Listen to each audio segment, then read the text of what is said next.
Good morning guys, स्वागत है आप सभी का विद्यासागर गुरुजी यूट्यूब चैनल पर। जैसा कि आप सभी कोई जानते हैं कि हम लोग पहले फैक्ट्स पढ़ते हैं, उसके बाद से उस पर जितने भी ऑब्जेक्टिव क्वेश्चन आंसर इस तरह के होते हैं हम लोग करते हैं। तो शुरू करते हैं आज का क्लास। आज का टॉपिक है ब्रिटिश शासन का भारतीय अर्थव्यवस्था पर प्रभाव। ठीक है, तो भारत में उपनिवेशी शासनकाल में होम चार्जेज भारत से संपत्ति दोहन के महत्वपूर्ण अंग थे। वह निधियां जो होम चार्जेज की संघटक थी, होम चार्जेज के अंतर्गत क्या क्या आती थी। लंदन में इंडिया ऑफिस में भ्रमण पोषण के प्रयोग में लाई जाने वाली निधि होम चार्जेज से होते थे। फिर भारत में कार्यरत अंग्रेज कर्मचारियों के वेतन तथा जितने भी इसमें आपके पेंशन वगैरह हैं, कर्मचारियों का जितने भी कार्यरत अंग्रेज कर्मचारी थे उनके वेतन तथा पेंशन देने हेतु तो प्रयोग में लाई जाने वाली निधि भी, ये निधि जो थी होम चार्जेज के अंतर्गत ही थी। ठीक है, अब देखिए शब्द कर रहा है इम्पीरियल प्रेफरेंस। जो है इम्पीरियल प्रेफरेंस का प्रयोग किया जाता था किस अर्थ में? भारत में ब्रिटिश आयातों पर दी गई विशेष रियायतों को हम लोग इम्पीरियल प्रेफरेंस के नाम से जानते थे। नेक्स्ट, ब्रिटिश शासन के दौरान भारत में उद्योगों का कोई स्वतंत्र विकास नहीं हुआ। इसका मुख्य कारण था कि भारी उद्योगों का अभाव था। ठीक है, और फिर आपका आ रहा है कि इस्तमरारी बंदोबस्त लागू किसने किया था? लॉर्ड कॉर्नवालिस ने। ठीक है, और फिर आगे चलिएगा तो कह रहा है अस्थायी बंदोबस्त प्रारंभ किया गया था किसके द्वारा?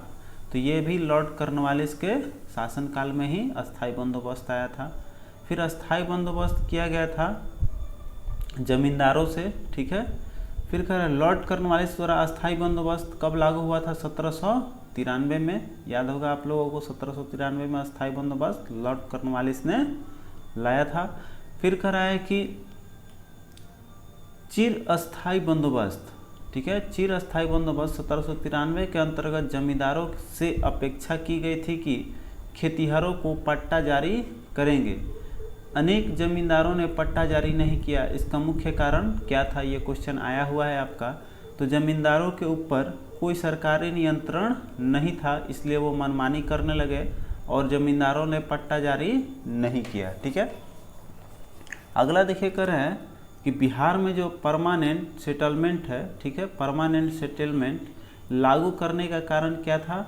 तो यहाँ पर जमींदारों के लिए ज़मीन पर वंश परंपरागत अधिकार को स्वेच्छा से हस्तांतरित करने का अधिकार जो था, इसमें परंपरागत सेटलमेंट में आपको लागू किया गया। ठीक है, अब देखिए कर रहा है अगला कि आपको 1885 ईस्वी में जो है 1885 में बंगाल और बिहार में भूमि पर किराएदारों के अधिकारों को बंगाल किराएदारी अधिनियम द्वारा दिया गया था। ठीक है, तो ये आपको याद रखना है कौन सा आपका था? बंगाल किराएदारी अधिनियम 1885 में। ठीक है, चलिए आगे देखिए करा कि सर टॉमस मुनरो जिस भू राजस्व बंदोबस्त से संबंध है वह कौन है? आपके रैयतवाड़ी बंदोबस्त लाया था। ठीक है, रैयतवाड़ी बंदोबस्त सर टॉमस मुनरो का है। और फिर देखिए कह रहे हैं अंग्रेजों ने रैयतवाड़ी बंदोबस्त लागू किया था कहाँ?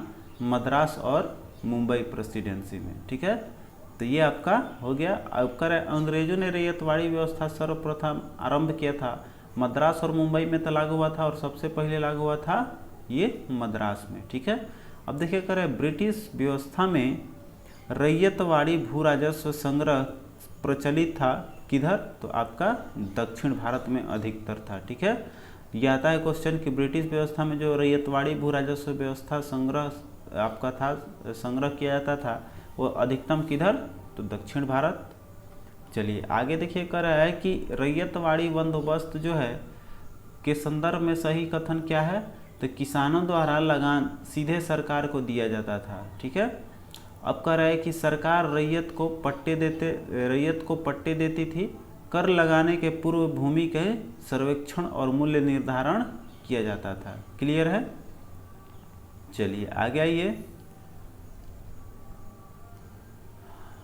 अगला देखिए पॉइंट है आपका कि असम में सर्वप्रथम चाय कंपनी की स्थापना कब हुई थी? आपका 1839 ईस्वी में, ठीक है, चाय कंपनी आया था 1839।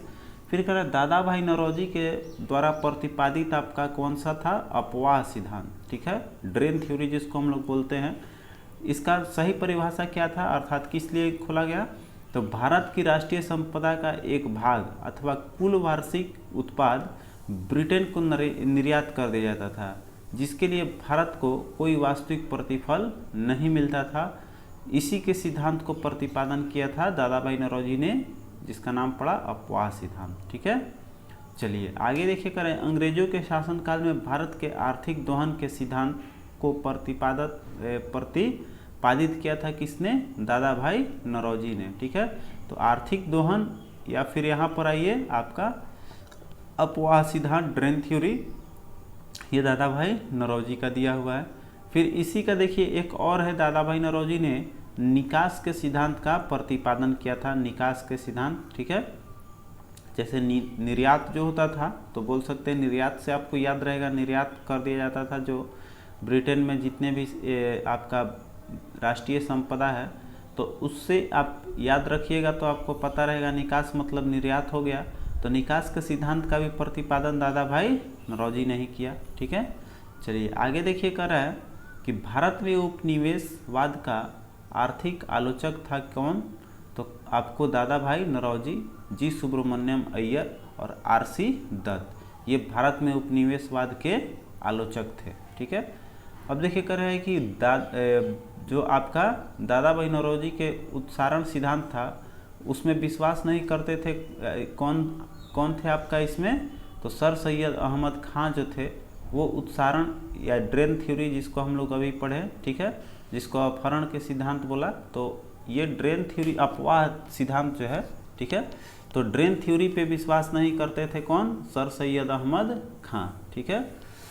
अब कह रहा है poverty and the un British rule in India नामक पुस्तक किसने लिखा है, दादा भाई नौरोजी ने। बहुत बार ये क्वेश्चन आ चुका है, रिपीटेड है आपका, poverty and the un British rule in India, दादा भाई नौरोजी की बुक है।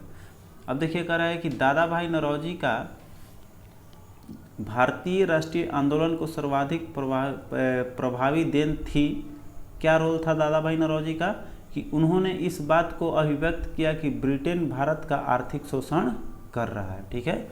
आर्थिक शोषण की तरफ हमारा ध्यान आकृष्ट कराया था दादा भाई नौरोजी ने। अब देखिए कह रहे हैं भारत में ब्रिटिश आर्थिक नीति घिनौनी है, यह विचार व्यक्त किया था किसने, कार्ल मार्क्स ने, ठीक है। कार्ल मार्क्स ने बोला था कि जो ब्रिटिश आर्थिक नीति है भारत में वो बहुत ही गंदी है, ये बात बोला था आपका कार्ल मार्क्स ने, ठीक है।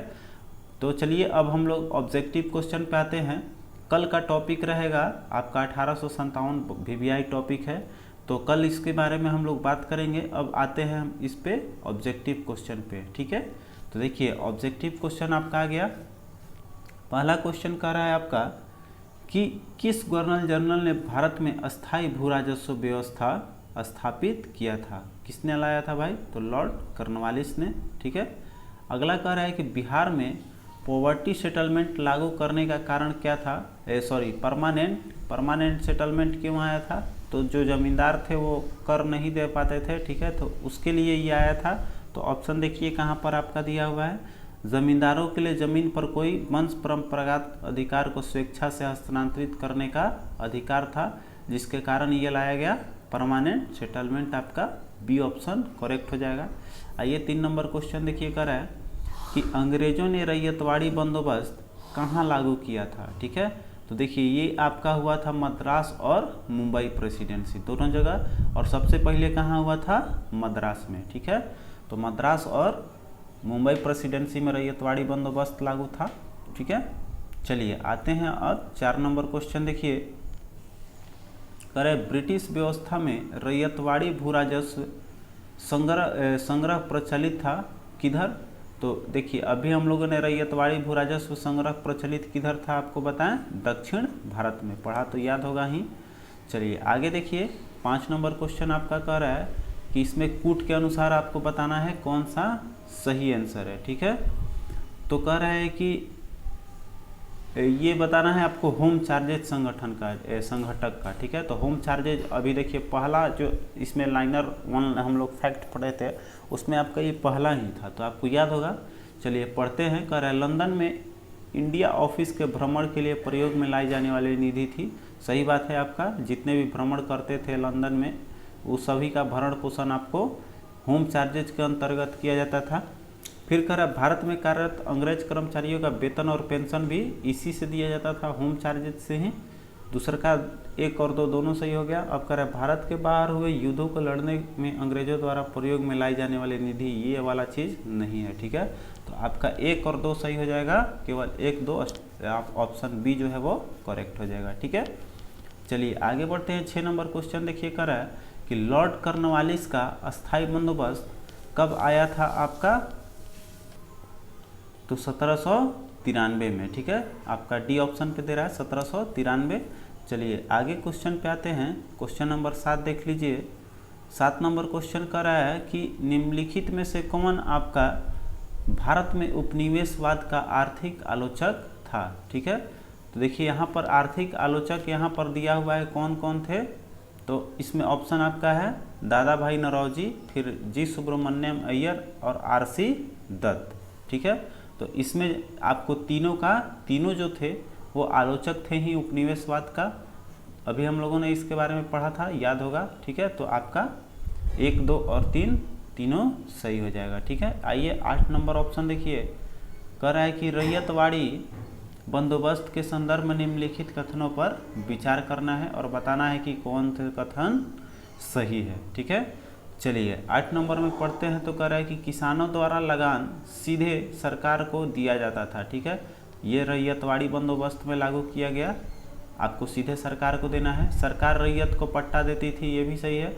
और कर लगाने से पूर्व भूमि का सर्वेक्षण और मूल्य निर्धारण किया जाता था, अभी अभी पढ़ा है आपने। तो तीनों का तीनों सही हो जाएगा, 1, 2 और 3, ठीक है। अब आइए कह रहा है इम्पीरियल प्रेफरेंस जो है उसके प्रयोग किया जाता था किस अर्थ में, इम्पीरियल रेफरेंस का। तो जो आयात आपको कर दिया जाता भारत में, आपको निर्यात वाला जो था, ठीक है, वो आपका इसमें सही जवाब हो जाएगा। तो देखिए इसमें आपका कौन सा दिया हुआ है, आयात निर्यात से भारत में ब्रिटिश आयातों पर दी गई विशेष रियायतों के लिए इम्पीरियल रेफरेंस जो था इसका सही जवाब हो जाएगा, ठीक है। तो आपका ए ऑप्शन जो है करेक्ट हो जाएगा। आगे चलिए 10 नंबर क्वेश्चन, आइए 10 नंबर क्वेश्चन पे चलेंगे हम लोग। कह रहा है कि भारत में भारतीयों द्वारा 1881 में स्थापित हुआ तथा उनके प्रबंधन में चलने वाला सीमित देयता का प्रथम बैंक कौन था, इसका सही जवाब हो जाएगा अवध कमर्शियल बैंक, ठीक है। ये हो जाएगा 1881 में स्थापित हुआ अवध कमर्शियल बैंक, क्लियर। आगे कर रहा है poverty and the un British rule in India पुस्तक के लेखक कौन थे, दादा भाई नौरोजी, ठीक है। चलिए नेक्स्ट क्वेश्चन देखते हैं। 12 नंबर क्वेश्चन पे ये कह रहा है किसने यह विचार दिया था कि भारत में ब्रिटिश आर्थिक नीति घिनौनी है, तो ये बात बोला था आपका किसने, गांधी है, ये आपका कार्ल मार्क्स ने बोला था, ठीक है। चलिए आगे कह रहा है ब्रिटिश शासन के दौरान भारत में उद्योगों का कोई स्वतंत्र विकास नहीं हुआ, इसका मुख्य कारण क्या था वहाँ पर, तो अभी हम लोगों ने पढ़ा था कि यहाँ पर जो है भारी उद्योग का अभाव था, ठीक है। आपका ए ऑप्शन जो है वो सही हो जाएगा। भारी उद्योग का अभाव के कारण यहाँ पर भारत में उद्योग का विकास नहीं हो पाया था, ठीक है। तो आपका ए सही है। चलिए आगे बढ़ते हैं। 14 नंबर क्वेश्चन देखिए, कह रहा है कि असम के सर्वप्रथम चाय कंपनी का स्थापना कब हुआ था, तो 1839 में, यह चीज़ अभी पढ़ा है हम लोगों ने। चलिए आगे आते हैं हम लोग। अगला क्वेश्चन देखिए, कह रहा है 15 नंबर क्वेश्चन आपका कि इसमें बताना है, निम्नलिखित कथन पे विचार करके बताना है कि कौन सा कथन आपका सही है, ठीक है। देखिए कह रहा है कि दादा भाई नौरोजी जो हैं आपके, ठीक है, एक मिनट, दादा भाई नौरोजी जो हैं भारतीय राष्ट्रीय आंदोलन को सर्वाधिक प्रभावी देन थी किस कारण से उनको माना गया है कि देन था उसमें, ठीक है। तो उन्होंने बताया था, अभिव्यक्त किया था कि ब्रिटेन जो है भारत का आर्थिक शोषण कर रहा है, तो ये बात तो उन्होंने सही बताया था, ठीक है। तो 1 नंबर आपका सही हो जाएगा, ठीक है। फिर आपके देखिए कह रहा है कि उन्होंने प्राचीन भारतीय ग्रंथों की व्याख्या की और भारतीयों का आत्मविश्वास जगाया, ये तो गलत है। फिर कह रहा उन्होंने सभी सामाजिक बुराइयों, सामाजिक कोई लेना देना इनका नहीं था, आर्थिक से संबंधित था। तो आपका केवल स्टेटमेंट एक सही है, तो आपका ए ऑप्शन जो है वो सही हो जाएगा, ठीक है। तो दादा भाई से संबंधित एक ऑप्शन इसमें सही है। आगे देखिए कह रहा है कि सर टॉमस मुनरो जो है, सर टॉमस मुनरो भू राजस्व बंदोबस्त जो है संबंधित था, कौन सा इसमें लाया था सर टॉमस रा, तो आपका रैयतवाड़ी बंदोबस्त लाया था, ठीक है। सर टॉमस मुनरो लाया था रैयतवाड़ी बंदोबस्त, क्लियर। अब कह रहा है देखिए कि इस्तमरारी बंदोबस्त किसने लागू किया था, तो ये अभी हम लोगों ने पढ़ा था, लॉर्ड कॉर्नवालिस ने ही लाया था इस्तमरारी बंदोबस्त, ठीक है। चलिए लॉर्ड कॉर्नवालिस का हो गया। 18 नंबर क्वेश्चन देखिए, 18 नंबर क्वेश्चन आते हैं, कह रहा है कि 1793 में आपका लॉर्ड कॉर्नवालिस की भू व्यवस्था प्रणाली लागू होने के बाद कानूनी विवादों की प्रवृत्ति में बढ़ोतरी देखी गई, ठीक है।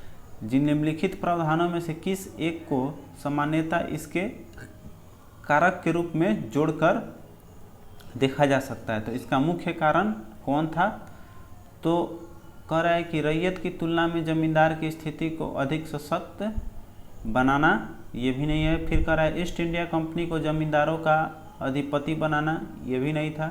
फिर कह रहा है न्यायिक पद्धति को अधिक कार्यकुशल बनाना, आपका ये भी नहीं। तो ए बी सी कथनों में से कोई सही नहीं है, आपका डी ऑप्शन हम लोग ले लेंगे, इनमें से कोई नहीं है, ठीक है।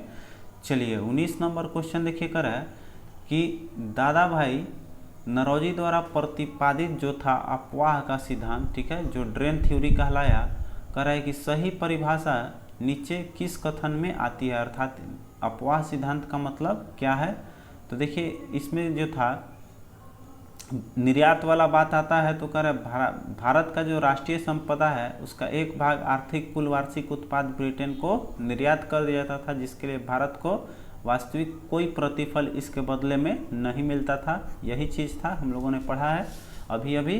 तो आपका 19 नंबर का बी सही हो जाएगा, ठीक है। आइए 20 नंबर क्वेश्चन देखिए, कह रहा है कि अंग्रेजों के शासन काल में भारत के आर्थिक दोहन का सिद्धांत के प्रतिपादक कौन थे, तो आर्थिक दोहन किसका है, दादा भाई नरौजी का, ठीक है।